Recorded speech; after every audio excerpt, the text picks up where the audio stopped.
It was the perfect spring day in Deschutes National Forest. It was the start of April. The forests were beginning to come alive.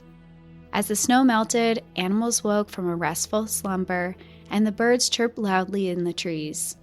From a first glance, everything was right inside the park. Deers were starting to munch on the new sprouting plants. Foxes, bobcats, and bears were caring for their newborn babies. Lava Lake was beginning to thaw, offering an exciting new season of recreation on the water. And today, it had its first visitors of the year. A group of men lined the ice, dragging a boat towards the unfrozen part of the water. What may have looked like at first glance as spring fishing to an onlooker was in reality much different. This was a search party, and they were about to emerge 3 bodies from the icy water. Welcome to National Park After Dark.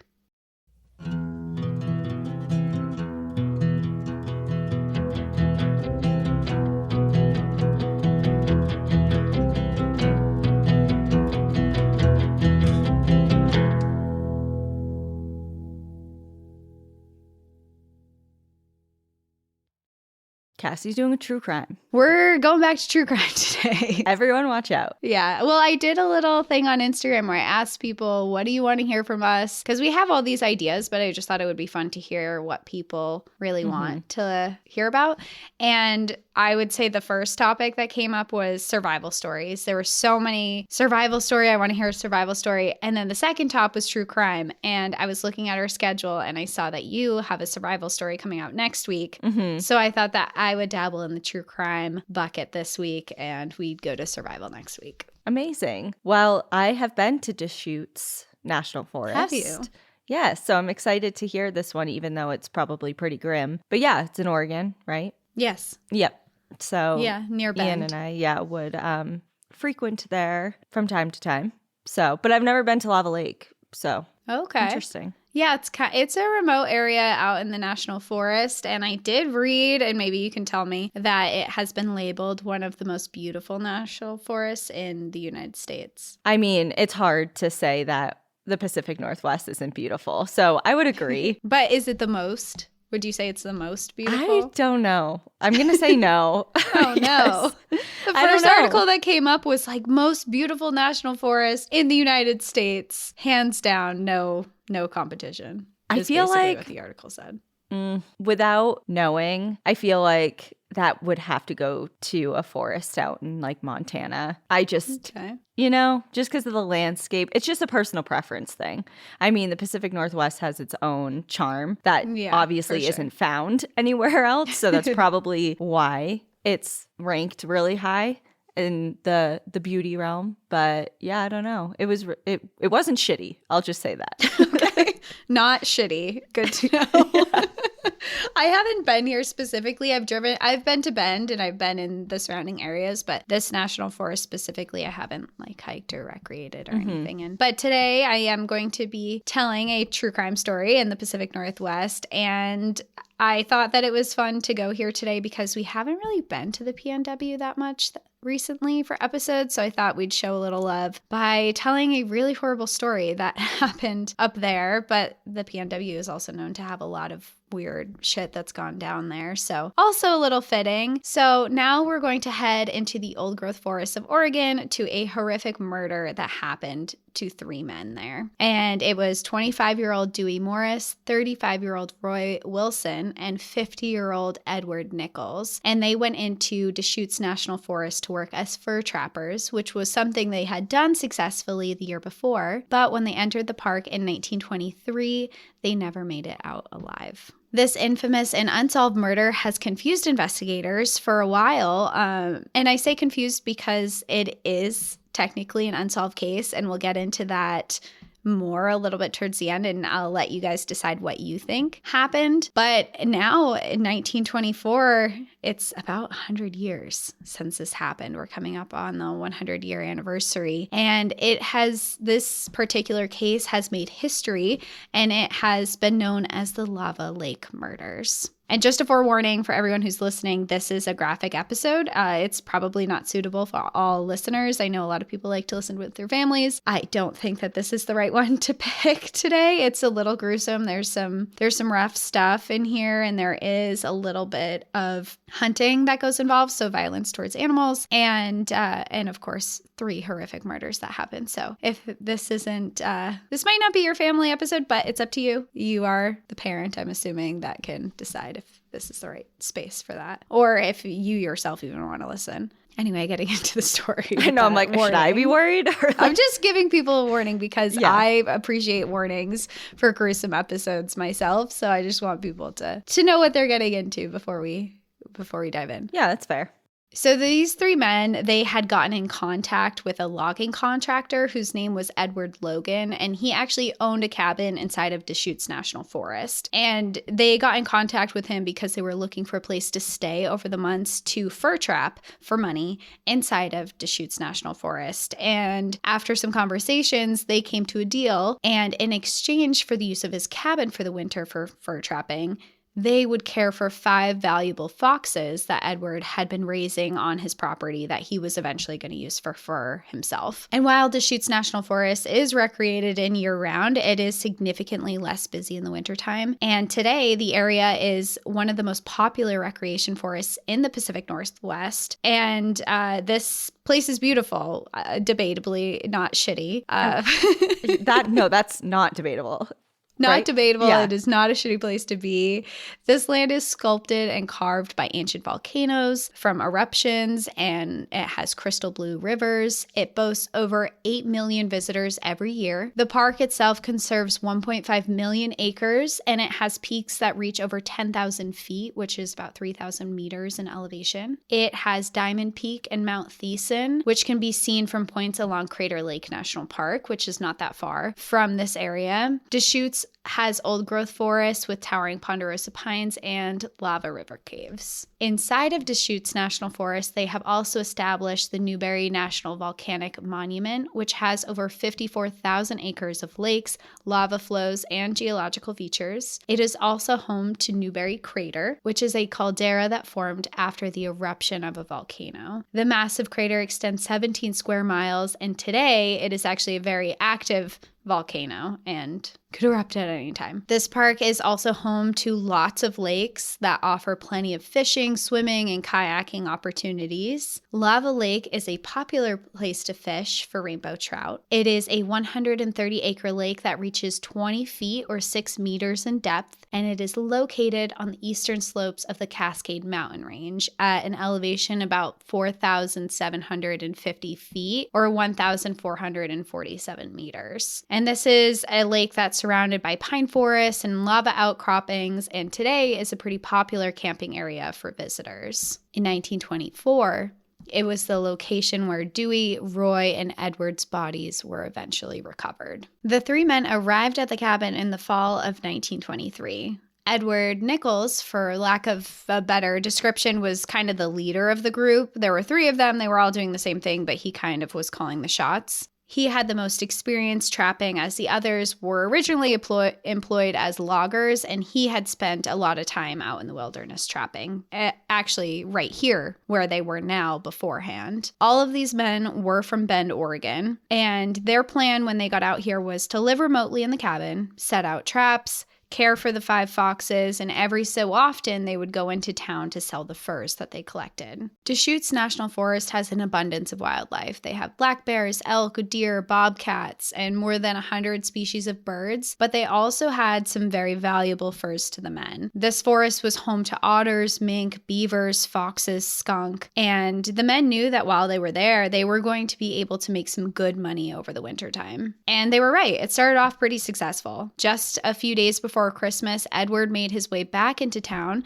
to Bend, Oregon, with an entire sled filled with furs. When he got to town, he socialized with the local people and chatted about his time at the cabin. He reported that trapping was going incredibly well, that they anticipated that they would be bringing back another full sled of furs soon. And during his couple stays in Bend, he sold every fur skin that he bought. Then he returned back to the cabin where Dewey and Roy were waiting for him. The 3 weren't heard from again again for a few weeks after that, which was actually to be expected. They didn't have a telephone, and being so remote, everyone knew and expected that they wouldn't hear from them for a longer period of time. Mm-hmm. The next time that they were seen was on January 15th, 1924. Alan Wilcoxon snowshoed through the forest from his home in Fall River, Oregon, on his way to the resort he owned at Elk Lake that was within the National Forest. It was about a 28.6-mile trek or 46-kilometer trek for him, so he decided to stop at the cabin and spend the night with the three men. He hung out with them, they had dinner, just chatted for the night, went to bed, and he left in the morning. Later, he would report to police that when he saw them, they were in high spirits and good health. But he would be the last known person to see any of them alive. This is we have a weird way of like having things line up. You said January 15th. Today's January 16th. Oh my God. I don't even do this on purpose. I know you don't. I really know you don't. At all. It just... Sometimes I weird? think of things and I'm like, God, I wish I planned these dates better in situations where they don't line up. But yeah, no idea. That's funny. Well, it is almost the 100-year anniversary too, because when I get into some more dates, they're pretty close to now. They're next month, over the next 2 months, it would be 100 years. Yeah, right around this time, the season. Yeah, but like the date is almost to the actual day. Yeah, that's wild. Yeah. I didn't even notice that when I was writing this, and I was writing this I wrote a lot of this yesterday, so... I didn't write it all. See? I wrote it all over the past 3 days, so that's funny that you say that.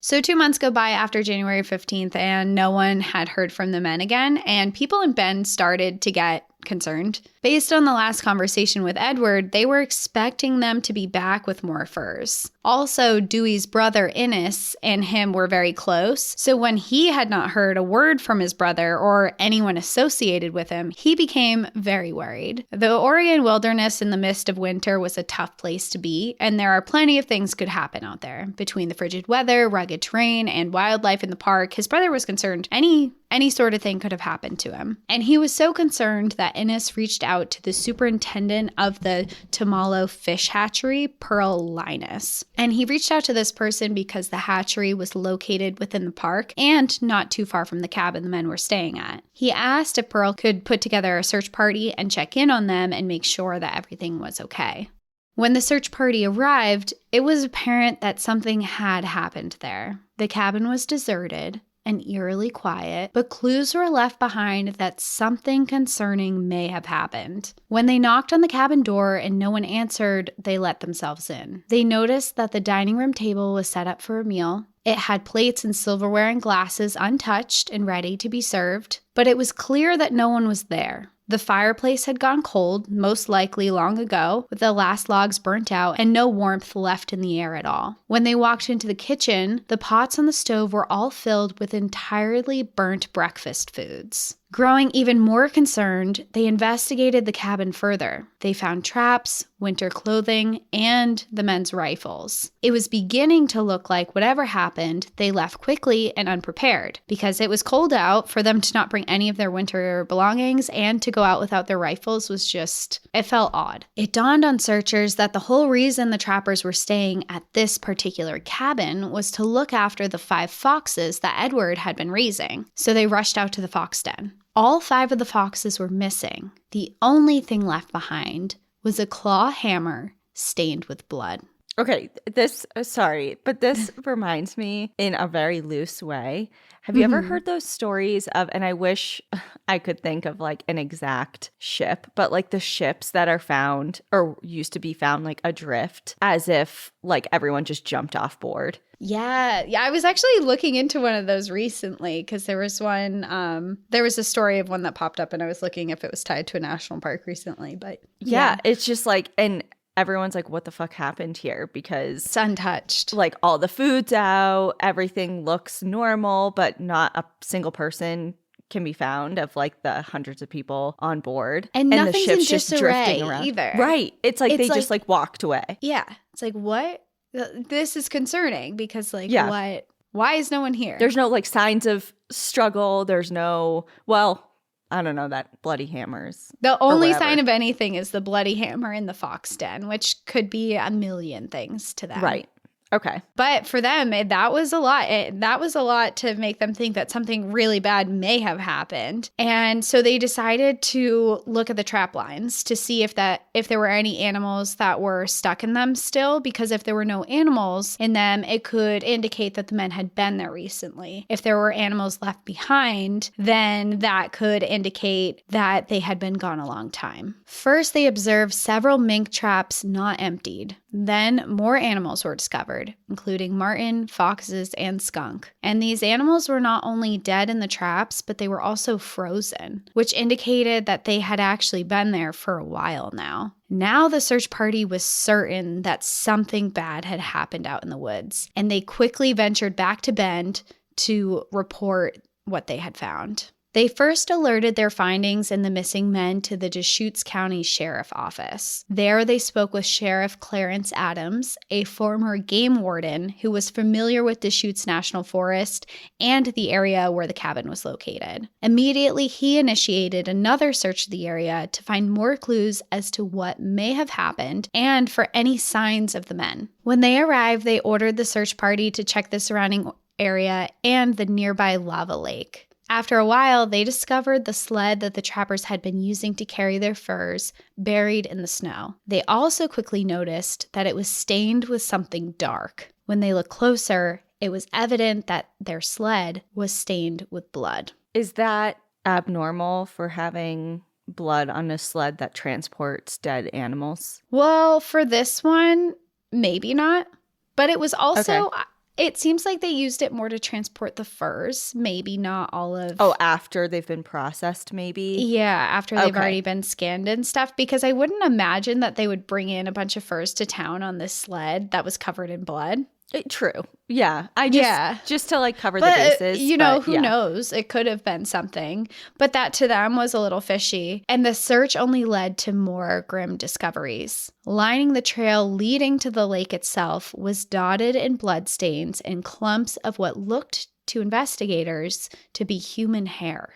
Then they found a front tooth in the snow. Nearby lay the deceased bodies of the 5 foxes, who were very clearly skinned by an expert. They followed the trail of blood, which then led to the middle of the frozen lava lake. Lava Lake at the time was mostly frozen over. The thick ice was offering no views into the water below it. However, by this time it was early April, and parts of the ice were starting to thin, and some of it had unthawed completely. One section of the ice caught the sheriff's eye. Just past where the blood trail ended, going even a little farther into the lake, there was a depression in the ice. It was in a shape that was clear that someone had cut a large hole into the ice, and it had since partially frozen over. The sight was shocking, and at this point, investigators had a very good idea what had happened, and all evidence indicated that the men were probably underneath the ice. The search party grabbed a boat from a nearby camp and tools to break the ice. They hauled the boat over the ice to the middle of the lake that had already unfrozen in some areas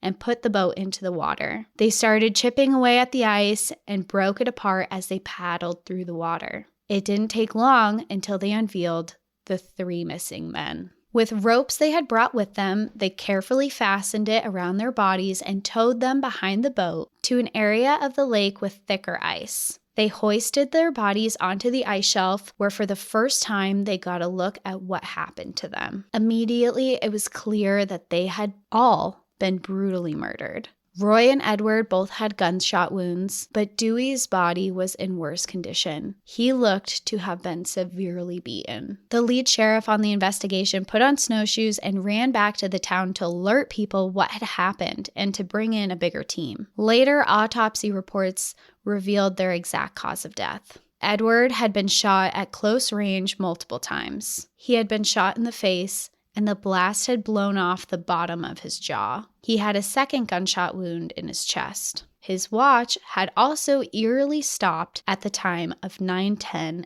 a.m. Roy had a gunshot wound in his right shoulder, also most likely at short range because his entire shoulder was missing. After the initial shot, He was shot beyond the ear, execution style. Dewey had been shot as well in the left forearm, but what differed for him was that his face was unrecognizable. His face had been beaten badly from a hammer. They discovered it was the same hammer they had found in the fox pen. With all of this new information, the sheriff hypothesized what had happened that day. First, they theorized that this was done by more than one person. All three of the men were large, strong, and in good shape. Roy previously had been a Marine and he was well trained. They believed even if someone was armed, it would have been difficult for one person to take down all three of them, especially in the way that they did. They also believed that the men had been lured out of the cabin by some type of distraction while they were making breakfast, which would explain why everything was left cooking in the cabin, but otherwise there was no sign of any struggle or anything to be array. So they think like maybe they made a loud noise, maybe something was happening outside where it really concerned them. They all jumped up, didn't put their clothes on, didn't grab their guns, and just ran out to see what had happened and were attacked. The attack started violent with gunshots, with both Edward and Roy being hit and wounded. Edward, with his jaw blown off, was most likely the most injured, initially between the two, but then they were both executed with a second shot. But young 25-year-old Dewey had escaped initially. He was shot in the forearm before he went running for his life through the snow. It was frigid temperatures outside, but with whatever had lured him out of the cabin was alarming enough that he didn't have time to put on any of his winter clothing. What they believed happened next was that he was chased and unsuccessful in outrunning the perpetrator or perpetrators. When they reached him, they took a hammer and bludgeoned him to death. The men then likely killed the foxes there before loading up the men and the foxes onto the sled they were using for trading. They used the sled to carry the bodies out to the lake before cutting through the ice and submerging them in the water. Then they skinned the foxes, left their bodies behind, and left. And this is just all what police have gathered from the evidence that's here. Yeah. I mean, it makes sense at least. Lines up. It does line up. I guess it doesn't make sense because it's like, well, why? Like, what's the motive behind this and the reasoning and who's involved and all that. But as far as like timeline and what they gathered from the scene, it lines up to what I was thinking, because obviously it didn't take place in the cabin. And there's because there's no sign of anything. Yeah, there's three healthy, youngish guys that are like arguably in the prime of their life, able to fight, and there's no sign of a struggle, and they're all dead. Like, yeah, so it would indicate there's multiple people. Yeah, so I agree so far, but it's confusing as to why. Yeah, and that was their next thing too. They theorize what happened. They can kind of put the pieces together and figure out something, but then they started asking, like, who would want to kill these men? What was the reasoning behind all of this? And that's when their investigation really started. They began interviewing family and friends and anyone who had been in contact with the men over the past few months, and they learned a lot.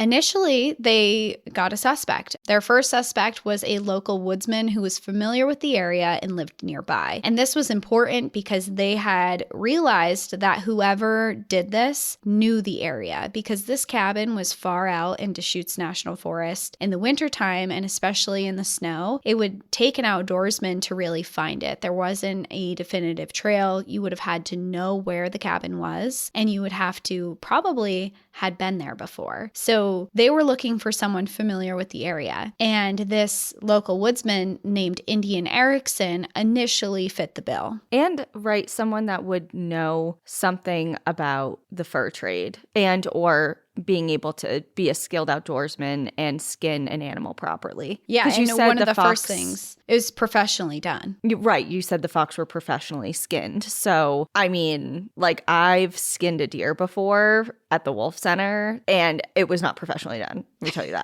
that. So to know the ins and outs, and especially, I know it was a remote area and there's likely multiple people involved, but you're not going to take your time to skin 5 foxes if you don't really know what you're doing. I don't, you know what especially I mean? After murdering 3 people. You're going to try and get out of there. But clearly this person knew that no one would be around.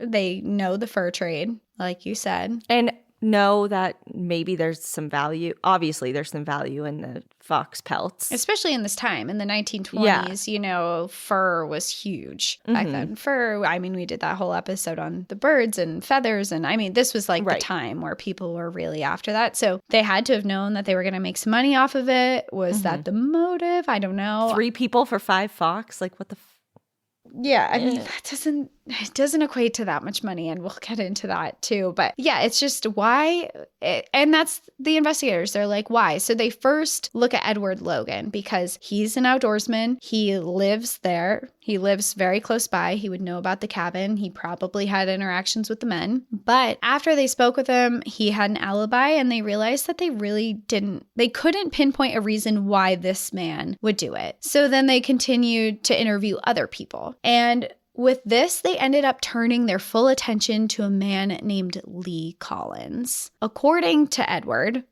Nichols, who had been the person leasing the cabin to the men, he knew Lee Collins, and he knew that the other Edward, there's so many Edwards here. According to Edward Logan, who owned the cabin, Edward Nichols, who was murdered, had a disagreement with Lee Collins the summer prior. Wait, who's Lee Collins? This is someone that Edward is bringing to the attention of the police now. Oh, okay. All right. A new person involved. Okay. A lot of names thrown in that little spot. So Edward basically says, I know this guy, Lee Collins. Him and Edward had a falling out last summer, and it was pretty severe. So he tells him that they worked together, actually. They worked in the park the year before fur trapping together, and Edward had accused Lee of stealing his wallet. And there was enough evidence or whatever happened with this that Lee was eventually charged for the crime. And angry, Lee threatened to come back to the woods and kill Edward. And not only did he threaten it, but he promised that he would do it. Well, that doesn't look great. No. So this was enough for investigators to want to look into Lee Collins a little bit more. You know, this sounds very promising. And what they were about to discover was more disturbing than they could have imagined.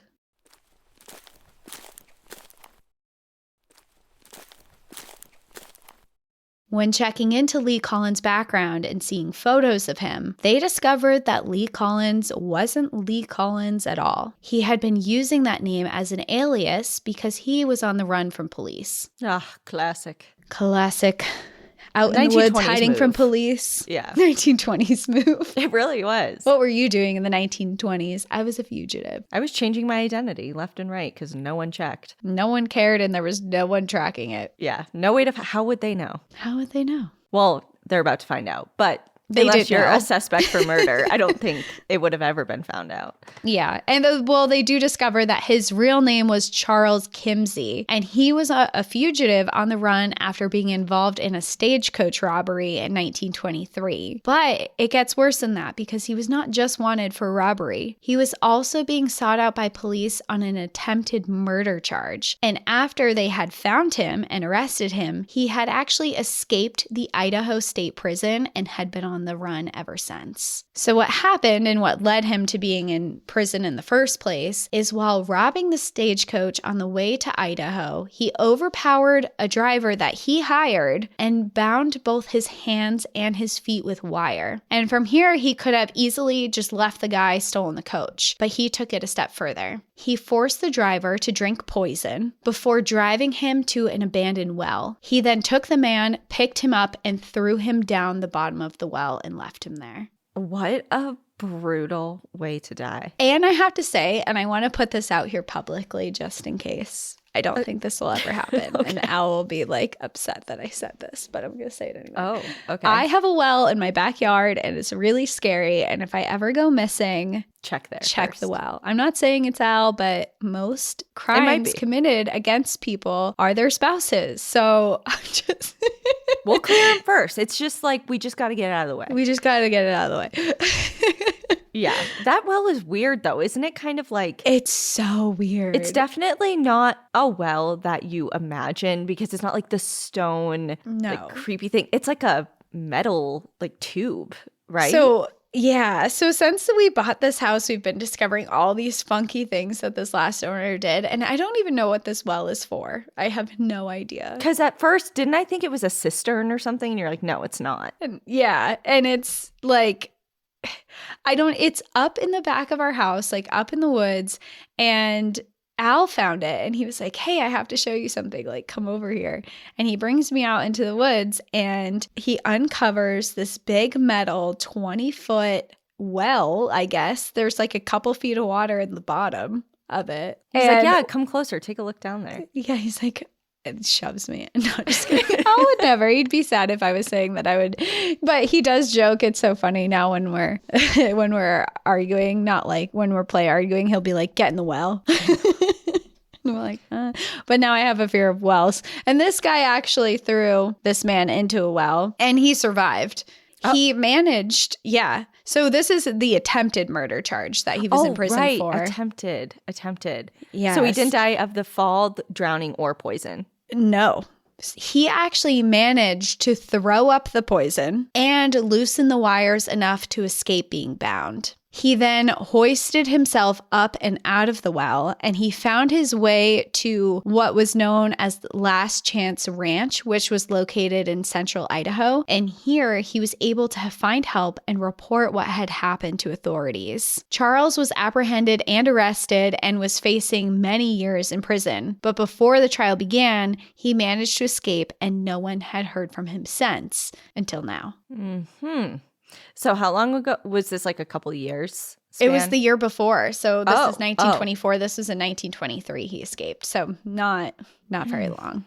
Okay. So they're like, regardless of if you killed these three people, we still got to find you. Yeah, we got to find you and lock you up. Okay. With this new information, police put out the news of this fugitive that was on the run and now wanted for actual murder. And they asked any witnesses to come forward who may know where he is or may have seen him. And shortly after they put out this calling for someone, a witness did come forward, and it happened to be an officer who had an interaction with Charles. A traffic officer by the name of W.C. Bender reported that on January 24th, Charles had approached him asking for directions. He was carrying a full burlap sack and asked for directions to the local fur dealer. He directed Charles to the Schumacher, I don't know how to pronounce that, fur company that was in town. Police then went to this fur company and questioned the owner and discovered that Charles had in fact stopped in the store. And not only had he stopped there, he sold 5 fox furs for $110 to the owner, which, to talk about money, is about $1,900 in today's money. Okay, so earlier you said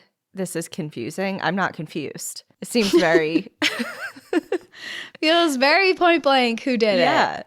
But I'll say it again. This is an unsolved case. I'm dying and we'll get to know that why. part, which is confusing. Okay. Okay, so not only did he present 5 fur foxes and trade and get money for them, not only that, but when he was asked for an ID, he presented the license of Edward Nichols, which was the man who was found in the lake. Wait. Oh. Okay.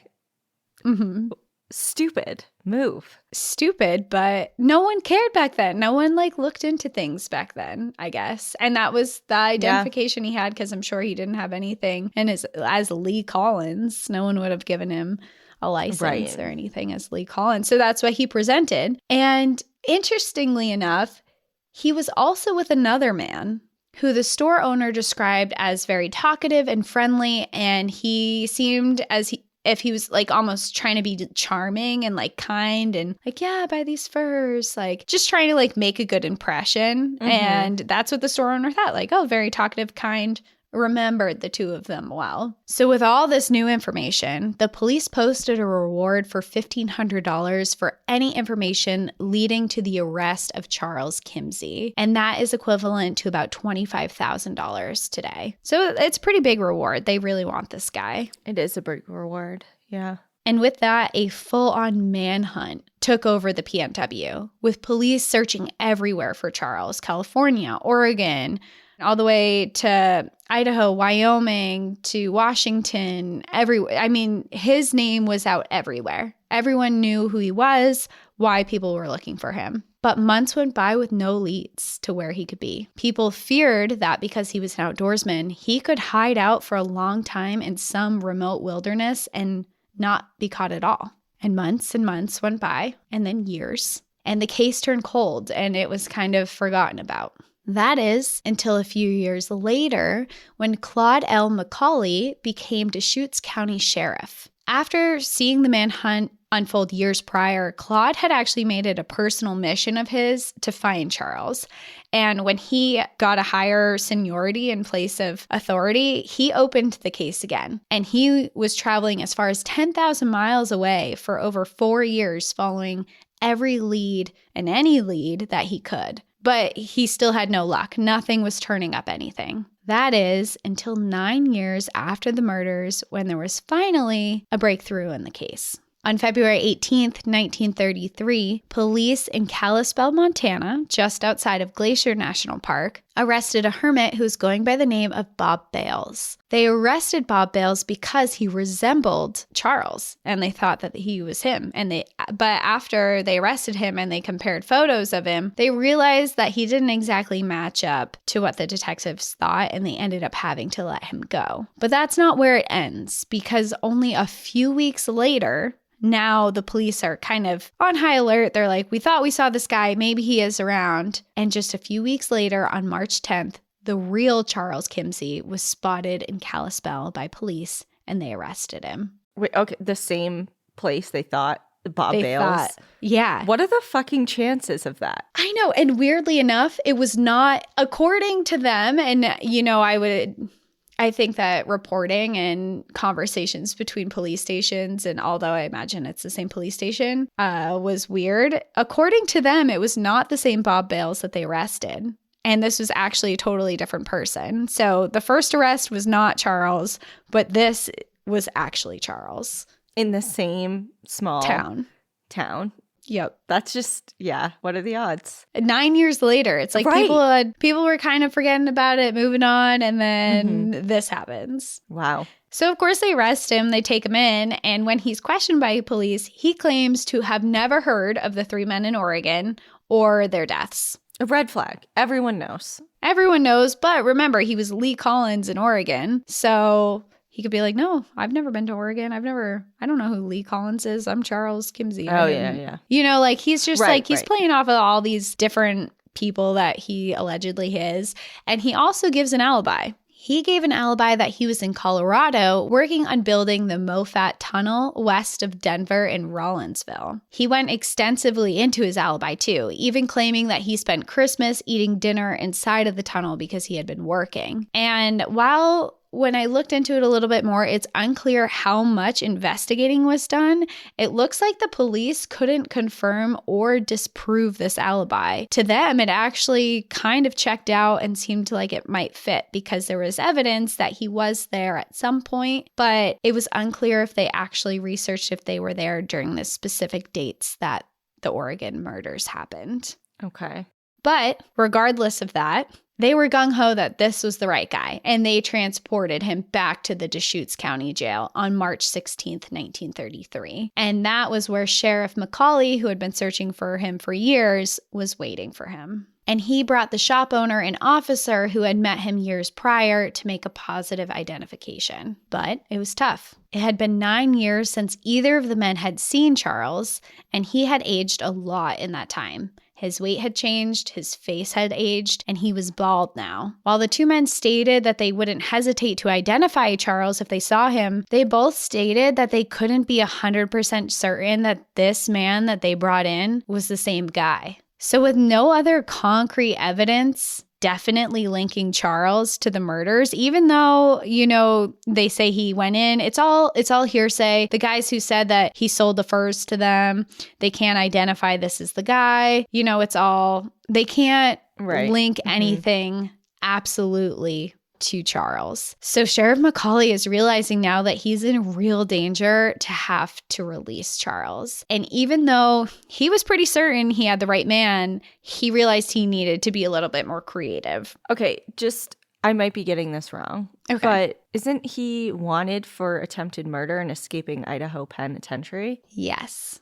He is. So why are they not just holding him on that? Well, that's where the sheriff starts to take another angle. And that's where he starts investigating his past a little bit more. And he goes back to not only the attempted murder, but he discovers more about his past. Oh. He discovers that Charles was wanted for murder in Utah over another stagecoach robbery where he had successfully killed the driver. And during his investigation, he found that the man who he had attempted to murder and had thrown in the well was now living in California. So he was able to get in contact with him, and he agreed to come to Oregon to see the man and identify him, essentially. Mm-hmm. And because it had all kind of taken place he had stolen the stagecoach from Oregon, but it happened in Idaho. It sounded like it was more his jurisdiction where Utah wasn't. And he was like gung-ho on getting this guy. So it kind of sounds like he threw the Utah murder case to the wind, was like, that's not. And you have to remember, like, a long time ago, I think it was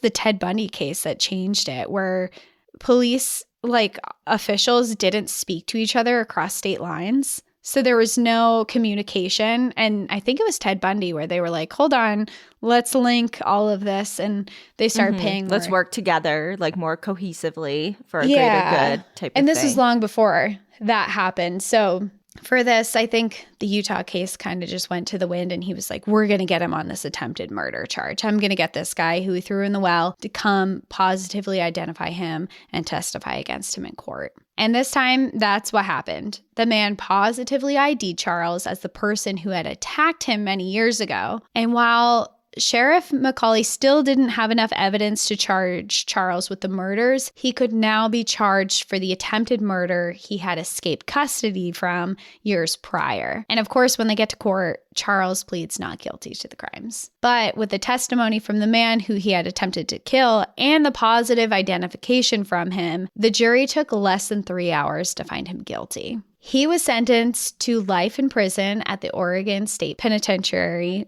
but a life sentence can mean a lot of things. Like, a lot of times it's only 25 years for whatever reason. So in 1957, Charles was released, and he lived out the rest of his life in Idaho. So he only spent, 33 years in prison? Something like that, 34 years in prison. And they never had enough evidence to charge him for the murder of Roy, Edward, and Dewey. So as of today, the triple homicide is officially listed as unsolved and is one of the oldest unsolved murder cases in the state of Oregon. So he never said anything, never bragged about it, talked about it, literally nothing. Not to anyone who said anything, because they never charged him. And when you look up the case, it's a solved case because everyone believes wholeheartedly that he did it. But if you look up the case, it is listed as unsolved. Well, and if there's other people involved, what about them? Yeah. So there was some talk about who might have done it and some theories, but I didn't really include them in here because they were really seemed like far-fetched. Far-fetched, yeah. It's not that they were impossible, but it was just like there was nothing really linking them or linking the person to Oregon. It was just people that he knew. So, and he was a really violent person, so I don't know. I think it could have been possible he took down all three of them by himself, too. He was out for vengeance. I mean, he promised he would come back and kill Edward. So over a wallet? Over a wallet, yeah. Or whatever that was, yeah. And he poisoned and bound and threw someone in a well, and he might have killed another person in Utah. Like, he's clearly a very dangerous guy. Wow. So technically unsolved, but solved. We all know. We all know. We know you did it. At least partially. Yeah. Imagine, though. Wow. Imagine if he didn't. I know. Well, or if there's other people involved. I mean, like you said, maybe he did it by himself, but especially if he did it on his own, I would imagine he'd at least get a little bit injured in some sort of altercation. Yeah. And the person who said that he saw him with the interaction with the fox furs after, didn't know any, oh yeah, he looked like he was in a bar fight or something. I don't know. It sounded like a friendly interaction. Yeah. Hey, where can I sell my furs? And he's like, yeah, just go into town here. Right. Have a nice day. Yeah. So I don't know. It's there is obviously questions, like you said, but at least a really bad person went to prison for something that he did. Yes. You know? Not for long enough, in my opinion. I mean, he should have died in prison. He should have died in prison. Yeah. Especially he was clearly dangerous. I hope he didn't do anything else in his life after he left prison. But yeah, it's a crazy story. And the fact that it's listed as unsolved, and the fact we're on the 100-year anniversary of it happening this year. Anyone who was there during that time is lost to time now. I mean, these people who were involved are not 130 years old now, not right, 150 years old. So there might be people alive now who are still attached to the story in some way, whether it's like a granddaughter or a son or something like that. Like a distant relative. Distant relative. I mean, if it was a son or daughter, they'd be older now. They'd be elderly too. Well, did you say they had families? I don't remember. Not that I saw. I mean, I'm not sure. It didn't really say. Yeah. I don't think Dewey regardless, did, I mean, like you said, the chances of it being solved today are slim, but you never know with the whole like genealogy thing, people looking into their ancestry and submitting DNA samples, and who knows? Like if someone... I don't know if it's really like a top priority in Oregon right now to like, who knows if they even have any evidence? Do they have any evidence still? I'm guessing no. It didn't really say. I'm guessing no. But, maybe maybe Charles had a journal he left with his family that said, I did this, and they're Dear just diary. Holding it. Dear diary on February 15th. Yeah. Or whatever. I murdered 3 people and put them in the lake. And it's just sitting in someone's attic somewhere. Yeah. Wow. Who knows? Damn. Well, good job. That was really a ride. And I know PNW people are going to be stoked. Yeah. So it was time we headed back there for a story. And true crime was heavily asked for. So I wanted to tell the Lava Lake murders. And it was funny because someone on Patreon had mentioned the Lava Lake murders because I sent a message to our Patreon members and I was like, hey guys, what do you want to hear? And someone wrote the Lava Lake murders. And I had actually started writing this episode already. And I was like, oh, well. Perfect. Surprise. Yeah. It's not on Patreon. I mean, it will be on Patreon ad free too, but surprise, this one's here. This one's for you. Yeah, this one's for you. Whoever you are. I could go back and look. Cool. Last thing so right before we got on, we're like, okay, do we have any like housekeeping stuff? I'm like, oh yeah, I have something. And then I just totally forgot, like within 1 minute to even talk about it. Oh my God, yes. I know what you're going to say.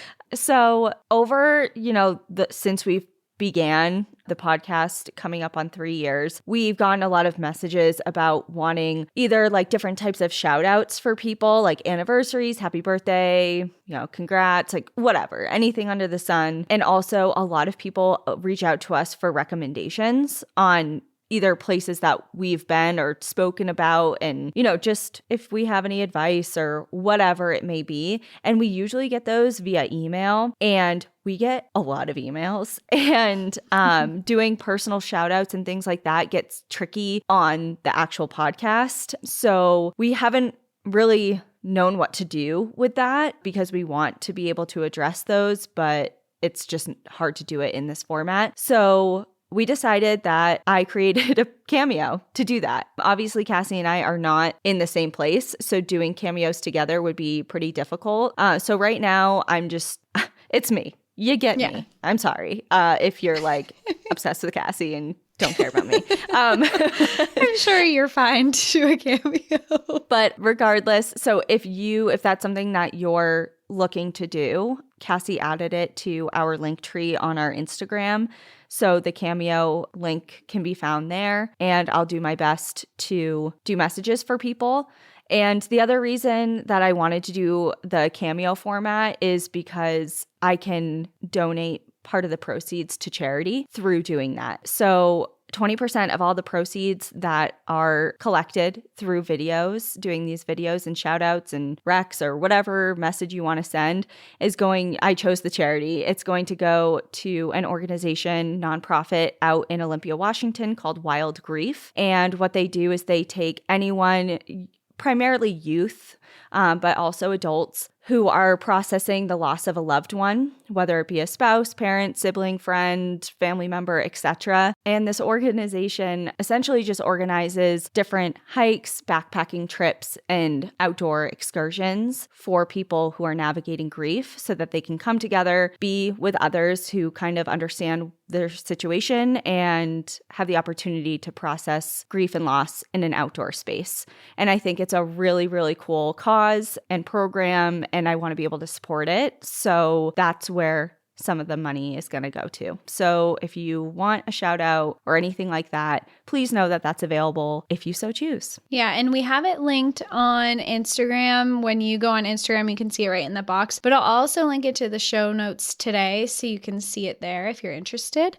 It'll be right there. You can just click the link. Yeah. And maybe if I'm ever with Cassie or something and we happen to get a cameo, maybe I'll drag her into one. Yeah, I'll come on one if we're together. Yeah. All right. So that's it. That's my whole story today. Thank you everyone for tuning in, and we'll see you next time. But in the meantime, enjoy the view. But watch your back. Bye everyone. Bye.